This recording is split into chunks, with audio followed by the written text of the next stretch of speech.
And how did you think that when you came out of the MSA, then you thought about investing, or how did this happen with Imlay? What is your relationship with Imlay? Well, John Imlay was chairman of MSA, and he and I had developed a very close working relationship because we had both been there for 20 plus years. Wow. And so when we sold it, my job basically went away. You know, I got a 2-year employment agreement only because I knew where all the bones were buried. So they had to keep me around almost. But about 6 months into it, John came to me and said, you know, you can sit here and draw your paycheck for 2 years and then you can be gone. You can't make any decisions. You know, you just, that is what it is. Or if you want to go find something, I'll help support you and figure out your employment agreement. Well, I knew that John wanted to get his personal business out of the office at MSA because he had had a very good friend that had sold his business, kept his personal business in his office, and then one day got let go, and he couldn't get to his checkbook or anything. And so John just wanted to be sure that never happened to him. And so John and I negotiated a deal where I created his family office. I had already set up his family foundation and was on the board of that. And then the third thing that John wanted to do was to give back to the entrepreneurial community because it had been very, very good to MSA. Because at one point, MSA had over 16,000 people along the way. And we had gotten a lot of good people out of UGA, out of Georgia Tech, some out of Emory and Georgia State. So he really wanted to give back. And I was great. I was fine with doing that. You know, I believe in building the ecosystem and giving back.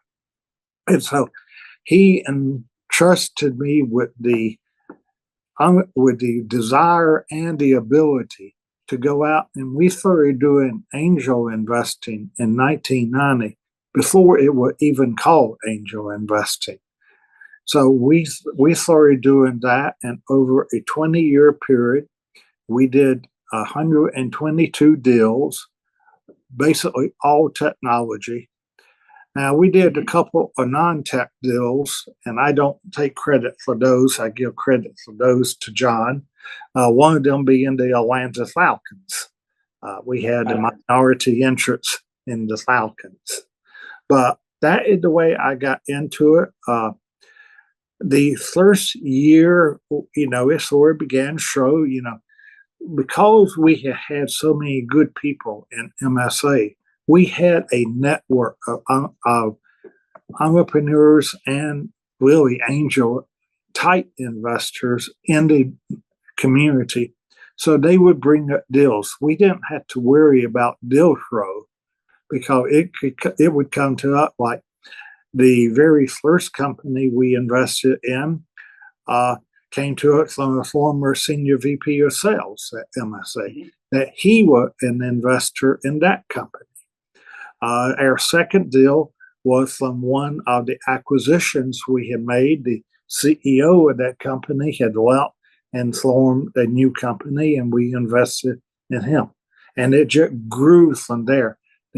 Doing the deal here, a deal there, everybody began to get to know it. And so deal flow just continued to come in. Excellent. That's a wonderful story, Sig. See, the reason I was asking this question is, we see you as a Sig, we see you in Atlanta everywhere, but we don't know how much struggle you have undergone through that. So anyone cannot become an angel investor or a godfather of angel investor in 1 year or 2 years. You have been like journey of 35 years, I believe, right? Right, yes. So one other question, why did you choose angel investors when you have so many kinds of investment types, right? There are so many types of investment vehicles. Why did you choose angel investment? Well, it all come back to what we were trying to do. We had two purposes. One, we wanted to give back to the community and to help entrepreneurs. but we also were trying to build the community. The tech community was not that large in the 1990s. The tech community in Atlanta really came out of 3 or 4 companies. We had Scientific Atlanta here.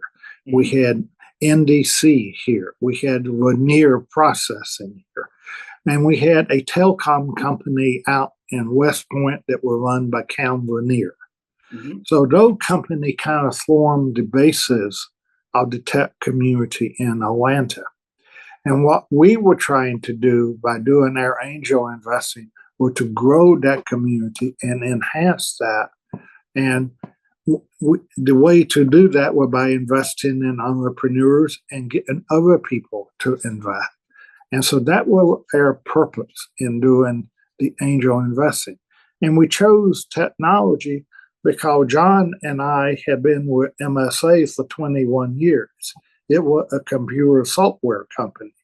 So if we knew anything, we knew a little bit about software. So that was the logical way for us to invest.